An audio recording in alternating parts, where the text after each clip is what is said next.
Assalamualaikum warahmatullahi wabarakatuh. Dari Jalan Syekh Abdul Rauf Araniri TV, Fakultas Dakwah dan Komunikasi, UIN Araniri, Banda Aceh. Sahabat Araniri TV, kembali lagi dengan program kesayangan kita yaitu Suara Mahasiswa. Saya Cirumaisa, mahasiswi UIN Araniri, Banda Aceh, Prodi Komunikasi Penyiaran Islam, akan menemani Anda selama 25 menit ke depan, tentunya dengan topik-topik yang menarik yang akan ditemani oleh narasumber kita yang telah mengait 3 gelar sekaligus dalam kurun waktu 3 bulan, yaitu Duta Inspirasi Indonesia 2022, Duta Anti Narkoba Kota Sabang 2022, dan Top 3 Duta Pariwisata Nusantara Kota Sabang 2022. Kita sambut langsung saja, ini dia Herman.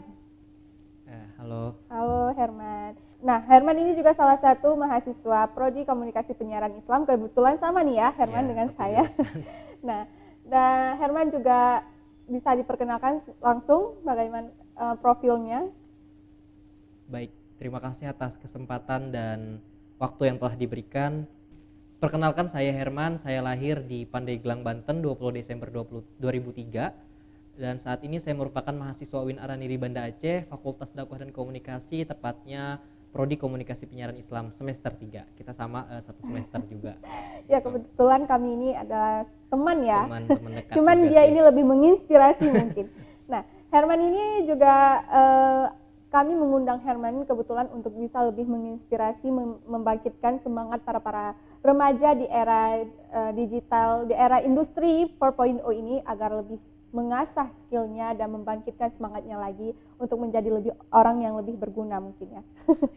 Nah, langsung saja Herman, kita akan bertanya motivasi dari Herman sendiri dalam mendaftar kedutaan ini apa?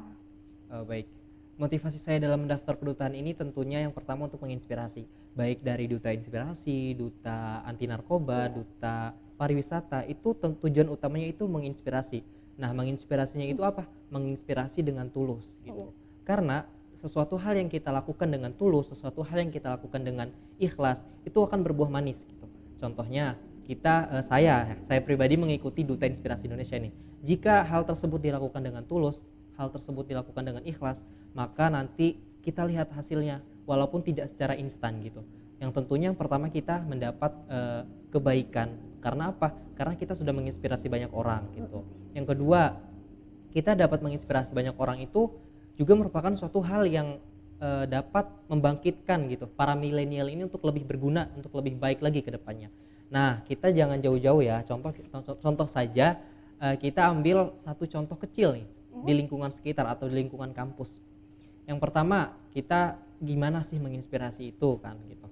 Yang pertama contohnya kita misalkan mengajak para teman-teman kita nih, mengajak teman sekelas kita nih, ayo kita daftar lomba ini, ayo kita ikut hal-hal ini. Pokoknya di mana kita itu mengajak teman kita, mengajak orang di sekeliling kita, bahkan orang yang lebih tua dari kita untuk mengikuti hal-hal positif. Itu merupakan salah satu contoh kecil dari menginspirasi gitu. Jadi seperti saya bilang tadi, jika kita menginspirasi, jika kita melakukannya gitu dengan tulus, dengan ikhlas, maka nanti insya Allah itu akan berbuah atau menghasilkan yang terbaik, terutama untuk kebaikan negeri ini gitu. Nah, sangat menginspirasi ternyata ya. Nah, menurut Herman, plus minus dalam menjabat kedutaan sekaligus 3 gelar nih, apa sih plus minusnya? Mungkin dalam memanage waktu ya, atau apa gitu. Mungkin bisa dari di minusnya dulu ya. Seperti pepatah mengatakan berakit-rakit ke hulu, berenang-renang ke tepian. Terus bersakit-sakit dahulu, bersenang-senang kemudian, teman-teman, seperti itu. Jadi sekarang saya bakal jelasin minusnya dulu nih. Minusnya bagaimana? Yang pertama itu time management. Karena mengingat saya seorang mahasiswa, mengingat saya aktif juga di organisasi Sumber Pos selaku jurnalis atau reporter, juga saya mengingat juga sebagai duta di 3 instansi pemerintah sekaligus gitu. Ini merupakan hal yang memang luar biasa sih. Bisa dibilang lelah, bisa juga karena semuanya itu. Oh ya, satu lagi, saya juga sedang magang work from home, WFH. Jadi ternyata banyak sekali yang menginspirasi. Iya, jadi hal tersebut tentunya di WFH juga atau di magang tersebut saya di divisi PR gitu. Jadi masih nyambung juga sama kedepannya saya gitu. Itu sekali. Public relation. Betul sekali. Nah, jadi minusnya itu seperti yang saya bilang tadi PR. Maksudnya mohon maaf, maksud saya ini apa, time management. Iya. Yang pertama itu time manajemennya itu kita harus memaksimalkan dengan baik. Yang kedua minusnya itu problem solving. Karena di sebuah komunitas, di sebuah apa namanya, di sebuah organisasi, di sebuah lingkungan, di sebuah kelompok, itu pasti akan ada beberapa konflik yang terjadi gitu. Mengingat kita itu kan berbeda-beda gitu. Maksudnya berbeda-beda apanya nih? Berbeda-beda dari pemikirannya, dari pola pikirnya gitu. Yang mana dari beberapa pola pikir yang berbeda itu kita tumpahkan jadi satu, kita satukan jadi satu gitu. Itu merupakan hal yang memang harus ditangani gitu. Yang mungkin sedikit sulit ya ditangani gitu. Itu menjadikan minusnya dalam jabat duta itu gitu. Nah, yang ketiga itu tentunya miscommunication. Miscommunication itu atau miskomunikasi ya, maksudnya itu lebih ke kita ini kalau kita kurang komunikasi di sebuah organisasi, di sebuah komunitas, di sebuah lembaga akan menghasilkan atau menurunkan apa ya, kekurangan dari hal-hal tersebut gitu, hal-hal negatif. Misalkan kita ingin melakukan sebuah program kerja nih, kurang nih miskomunikasinya, ya sudah bubar gitu. Bukan berarti bubar plus 100%, kurang kompak ya. Nah, berarti betul ya. sekali, Susah kita kurang kompak. menyesuaikan kekompakan. Iya, ya. itu yang menjadikan hal tersebut susah nih minusnya sebagai seorang duta gitu. Dan juga lanjut ke positifnya ya, maksudnya ke plusnya. Sebenarnya positif sih, cuman kita bahas lebih rinci lebih lagi. banyak positifnya. Jadi mungkin jangan nanti dikira jadi duta atau gimana-gimana itu susah ya, ternyata tidak. Ya. Lebih banyak positifnya. Iya, jadi positifnya itu yang pertama apa ya, nggak bisa diungkapin sih sebenarnya karena ini merupakan hal yang terbaik bagi diri saya. Ya, mengingat saya juga di 3 gelar itu kurang lebih kerjaannya sama gitu. Iya, tanggung jawab. Jadi kerjaannya kurang lebih sama karena duta PR, public relation, kurang lebih seperti itu.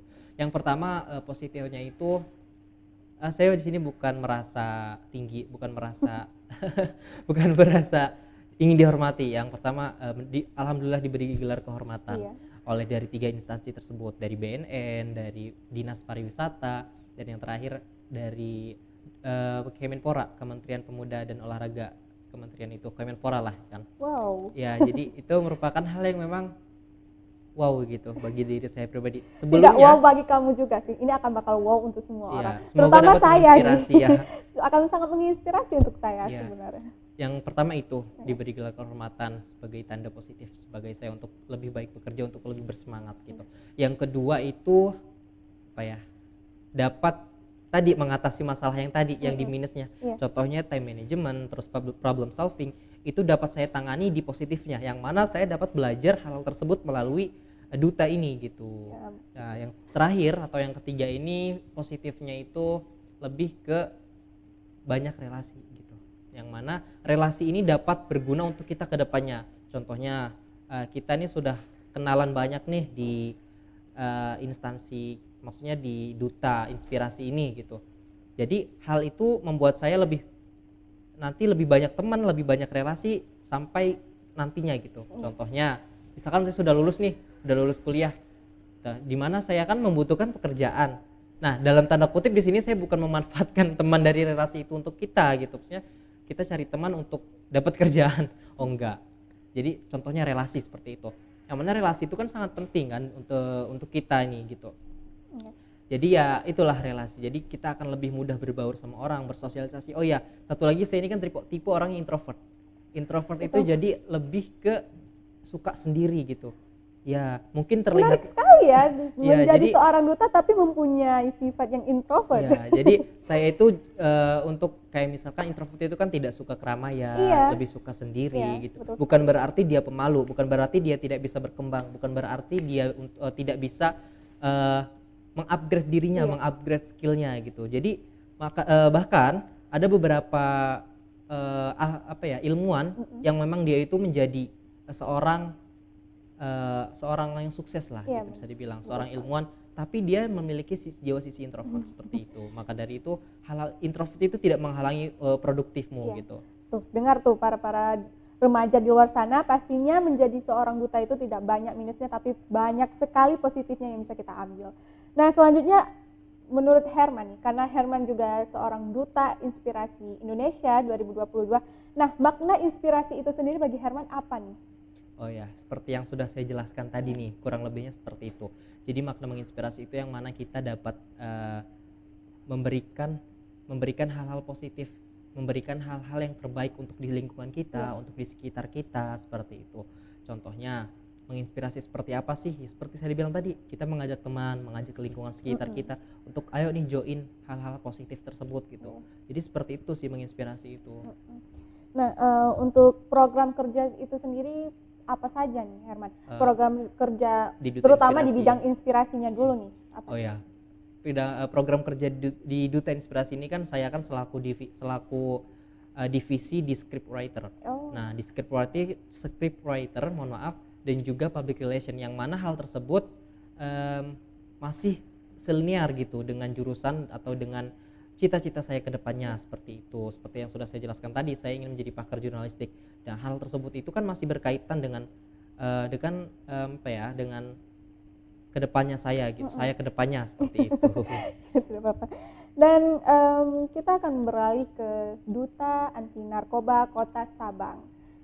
Herman, apa sih yang membuat kamu itu mendaftarnya di Sabang gitu? Maksudnya kan ini kamu kan dari Banten ya? Ya, tapi kan saya sudah Terus kamu sekarang tinggalnya di Banda Aceh. Ya. Nah, apa sih yang membuat kamu mendaftarnya itu harus Sabang dan menjadi duta anti narkoba Kota Sabang itu sendiri? Apa memang kamu harus bolak-balik ke Sabang atau bagaimana itu? Untuk mengingat hal itu kan saya kan sudah dibilang ya tadi, saya kan sudah berdomisili dan berKTP di Sabang gitu. Yang mana hal tersebut lebih memudahkan saya gitu untuk dapat menjalani kerja-kerja atau program kerja yang sudah direncanakan, sudah diplanningkan gitu. Jadi kan kenapa saya mendaftar Sabang yang tadi, karena ayah saya orang Sabang, saya juga berKTP Sabang, dan yang terakhir itu alasannya karena tahu nggak sih kalau misalkan Aceh itu merupakan penduduk maksudnya ke-6 tertinggi penyalahgunaan narkoba di Indonesia. Gitu. Sangat berbahaya. Sabang kan masih termasuk Aceh kan? Iya. Jadi Aceh itu kalau teman-teman kalau mau tahu atau kalau harus tahu sih ya. Jadi Aceh itu menduduki peringkat ke-6 terbanyak penyalahgunaan narkoba di Indonesia ya, ke-6, bayangkan. Dari 37 provinsi yang ada, sekarang kan udah 37 ya, ada Papua Pegunungan dan lain sebagainya gitu. Jadi dari 37 provinsi yang ada itu Aceh menduduki peringkat ke-6 penyalahgunaan narkoba terbesar di Indonesia. Jadi motivasi saya mendaftar duta anti narkoba ini ya pertama itu untuk menginspirasi para generasi milenial khususnya di Kota Sabang untuk stop penyalahgunaan narkoba seperti itu. Jadi hal-hal yang berbau seperti itu tuh harus kita hentikan, dimulai dari diri kita sendiri. Nah, dari diri kita sendiri untuk orang lain gitu. Jadi kan PR ya, duta itu identik dengan PR atau public relation, hubungan masyarakat, yang mana kita tidak berfokus juga kepada generasi milenial, tapi kepada orang sekitar, baik yang lebih tua, baik yang sepantaran gitu, baik yang generasi lebih bawah dari kita, seperti itu. Seperti itu ya. Dan apa sih menurut Herman itu, tentu saja ya, bahaya narkoba itu memang sangat-sangat berbahaya sebenarnya. Tapi menurut Herman sendiri, kenapa remaja rentan sekarang itu sangat mudah dalam penyalahgunaan narkoba itu sendiri? Ini sih yang paling digarisbawahi. Kenapa sih rentan sekali banyak para milenial bahkan orang-orang dewasa itu rentan terhadap penyalahgunaan narkoba? Yang pertama itu lingkungan. Ya, oh ya benar sekali ya. Ternyata lingkungan itu adalah pengaruh nomor satu untuk kita. Iya, lingkungan. Kita ini bergaul sama siapa? Kita nih bermain sama siapa? Bukan berarti ketika kita bermain dengan orang seperti itu kita terjerumus, tidak. Betul sekali. Tapi kemungkinan besar ketika kita bermain atau ketika kita bersosialisasi dengan orang-orang seperti itu, yang orang-orang penyalahguna narkoba, kemungkinan besar itu kita terjerumus gitu. Bukan berarti saya di sini tidak bilang bahwa jika kita bermain dengan orang tersebut kita bakal pasti, nah tidak. Tapi saya kemungkinan besar gitu. Karena lingkungan itu sangat penting untuk kita gitu. Jadi kita harus pintar nih cari-cari hal-hal yang positif dengan menyibukkan diri untuk ke hal-hal yang positif ya, seperti ikut kegiatan organisasi, ikut komunitas, ikut dan lain sebagainya yang memang hal tersebut positif gitu. Jangan kita terjerumus ke hal-hal yang negatif seperti penyalahgunaan narkoba tersebut. Karena narkoba itu ini teman-teman, narkoba itu apa ya? Dia itu sifatnya kayak rokok. Jadi kayak kecanduan gitu. Itu. Jadi ketika kita mencoba sekali, pasti kita ingin mencobanya lagi gitu. Karena ada gitulah. Ya tentu saja itu pasti ada peran dari Ya. remaja itu ya. Menurut Herman, apa sih peran dari remaja itu untuk dalam penyalahgunaannya? Peran-peran remaja itu yang pertama tadi saya bilang, kita harus mengoptimalkan atau menyibukkan diri ke hal-hal yang positif. Iya. Hal-hal positif seperti apa sih? Seperti ikut organisasi, komunitas dan sebagainya, itu merupakan hal yang harus dijalani oleh para generasi muda, para remaja sekarang seperti itu. Agar atau guna orang-orang, agar ketika kita melakukan hal positif itu tidak terjerumus ke hal Iya. negatif. Tidak hanya narkoba ya. Kan negatif itu tidak hanya narkoba, Iya, benar. banyak sekali. Jadi dengan mengikuti hal-hal seperti itu, hal-hal positif itu, kita lebih condong ke hal-hal lebih apa ya namanya, lebih menjauhkan diri gitu dari hal negatif. Iya, Seperti itu betul teman-teman. sekali. Nah, Herman, sekarang kita ke top 3 Duta Pariwisata Nusantara Kota Sabang ya. Nah, apa sih yang menginspirasi kamu sendiri untuk mendaftar Duta Pariwisata Nusantara Kota Sabang? Mendaftar Duta Pariwisata Nusantara Kota Sabang yang pertama karena Kota Sabang itu kan merupakan pulau yang sangat indah. Iya, jelas Pulau, sekali itu ya. iya, bahkan dari mancanegara atau bule seperti itu, turis dari luar negeri, terus wisatawan dari mancanegara itu datang ke Sabang, Iya. berbondong-bondong untuk menikmati keindahan Sabang. Salah satunya Pantai Iboh, yang mana pantai tersebut merupakan pantai terindah gitu kan, maksudnya pantai yang sangat indah. Jadi alasan saya yang pertama itu ya untuk memajukan pariwisata Kota Sabang gitu. Iya, betul sekali. Dengan cara apa? Dengan cara PR, public relation gitu. Kita harus dapat memberikan info-info apa nih, pariwisata apa nih yang ada di Kota Sabang gitu. Baik secara real life ataupun baik secara digital, mengingat kita sudah berada di era industri 4.0 yang mana semuanya bisa berbasis digital gitu.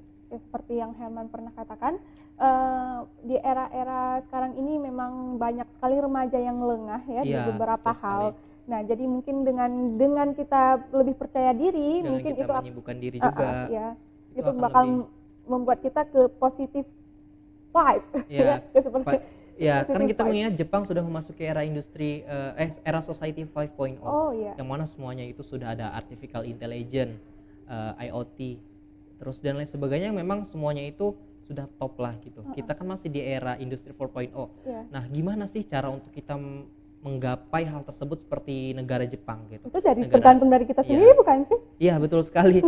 Dimulai dari diri sendiri, self gitu. Jadi gimana ya? Cara kita tuh harus lebih terbuka gitu. Harus mindsetnya itu harus dibuka, Iya, harus benar lebih sekali. positif gitu. Iya. Kita contoh ambil negara Jepang saja gitu, karena dia dari tahun 2019 itu sudah memasuki era-era seperti itu, era society 5.0. Sudah ada artificial intelligence atau kecerdasan buatan yang sudah saya sebutkan tadi gitu. Tapi memang Jepang dikenal dengan orang yang pintar-pintar. Iya. Ya, memang anak Indonesia kecil. juga bisa seperti itu. Iya. Nah, sudah saya bilang, dengan yang pertama mengikuti hal-hal positif, dimulai dari sendiri, menyibukkan diri ke hal-hal positif demi mencapai hal tersebut, demi mencapai Indonesia Emas 2045 gitu. Ya, seperti itu ya. Nah, Herman, di balik kesibukan kamu menjadi seorang duta, apa kamu mempunyai kesibukan lain selain duta nih? Atau karena mengingat kamu juga seorang mahasiswa ya, Iya. mahasiswa, dan ada beberapa hal juga kamu apa kamu ada mendaftar di organisasi atau apa mungkin? Baik. Jadi saya selain seorang duta di 3 instansi pemerintah, yang pertama saya juga merupakan mahasiswa semester 3 yang sudah saya jelaskan. Iya. Dan juga yang kedua, saya merupakan atau aktif sebagai jurnalis atau reporter di organisasi Sumber Pos. Oh, keren sekali ya ternyata Jadi Herman.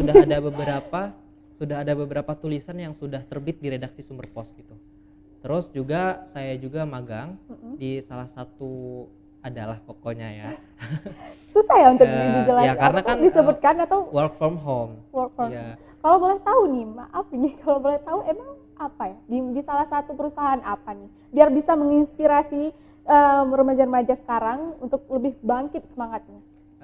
Pokoknya saya magang di salah satu startup, pusatnya itu ya, pusat kantornya itu ada di Kota Malang itu sih. Untuk nama instansinya tidak bisa saya sebutkan Ya, karena ya, termasuk apa-apa ya. privacy gitu. Jadi karena ini mengingat work from home, jadi dari manapun kita bisa bekerja atau work from anywhere, yang mana semuanya bisa dilakukan secara online gitu.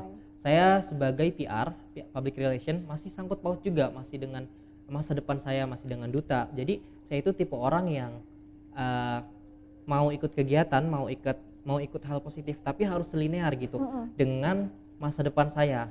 Jadi tidak membuang atau menyia-nyiakan waktu. Jadi saya itu bisa memperdalam ilmu saya, bisa memperdalam skill saya, mengupgrade skill saya ke lebih baik agar dapat menunjang masa depan saya gitu. Seperti itu sebagai PR di salah satu startup. Selain itu saya juga sedang saat ini, doain teman-teman, saat ini saya sedang menulis buku. Bukunya itu berjudul Introvert Tidak Untuk Menghalangi Produktifmu. Oh, keren sekali ya, Herman. Jadi tujuan buku ini diluncurkan atau buku ini ditulis itu untuk menginspirasi para generasi milenial itu, orang-orang mahasiswa atau orang lainnya itu jangan terpaku kepada introvert. Jadi misalkan gini maksudnya, kalian ini introvert, kalian ini bukan berarti tidak bisa untuk lebih berkembang, tidak bisa itu. Iya, jadi buku itu nanti kalian bisa baca nih ya kalau sudah terbit. Jadi buku itu untuk khususnya untuk orang-orang yang introvert itu lebih dapat percaya diri gitu. Wah, aku nih bisa nih seperti orang-orang ekstrovert di luaran sana gitu, agar dapat berkembang seperti itu sih teman-teman. Berarti di umur Herman ke-18. Ya, bisa dibilang sangat muda ya, masih sangat terbilang muda, usia di 18 tahun dia sudah mengait 3 gelar sekaligus dan dengan berbanyak kesibukan lainnya. Kamu memang benar-benar akan menginspirasi banyak orang sih, terutama saya ya setelah mendengar ini. Dan menurut Herman, kamu dari semua kesibukan kamu ini apa sih kesannya, atau mungkin kamu ada yang bikin depresi atau apa gitu? Aduh, depresi ya. Karena kan soalnya ini banyak ya kesibukan Iya kamu ya. Belum lagi dengan tugas-tugas mahasiswa. Nah, karena kamu juga seorang mahasiswa. Kesannya itu yang paling pertama sangat baik, itu kesan saya itu sangat baik karena ini merupakan tidak bisa didapatkan, maksudnya tidak semudah untuk didapatkan bagi orang-orang di luar sana. Mengingat untuk mendaftar duta inspirasi ini ada banyak seleksi, duta narkoba ada banyak seleksi, duta pariwisata juga ada banyak seleksi. Jadi itu memberikan kesan terbaik bagi diri sendiri gitu. Mengingat tadi ada beberapa hal-hal positif yang dapat saya kembangkan gitu. Jadi kesannya itu ya sangat baik gitu. Sebenarnya tidak ada minusnya. Minusnya itu cuman kayak tadi, saya kan kurang lebih ke time managementnya mungkin agak sulit, terus problem solving, miscommunication seperti itu. Jadi kesannya itu sangat baik sih. Pesannya sendiri mungkin? Pesan untuk para generasi milenial. Iya, pesan untuk semua di balik ini semua mungkin akan menjadi inspirasi tersendiri. Pesan saya untuk para generasi anak muda, ayo kita bangkit, ayo kita mulai dari diri sendiri, hal-hal untuk menyibukkan hal-hal yang produktif, untuk menyibukkan hal-hal yang positif. Untuk apa? Untuk membangun atau lebih berkembang baik lagi gitu.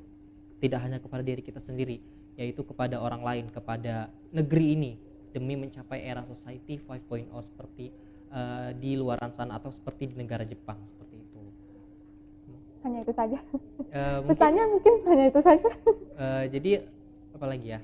Itu sih, karena jauh jangan sampai kita itu terpaku sama yang namanya narkoba itu itu sabu, nomor ganja. 1 sih. Iya, poin itu semua 1. halnya gimana ya? Dapat bikin candu gitu. Kayak senyuman dia.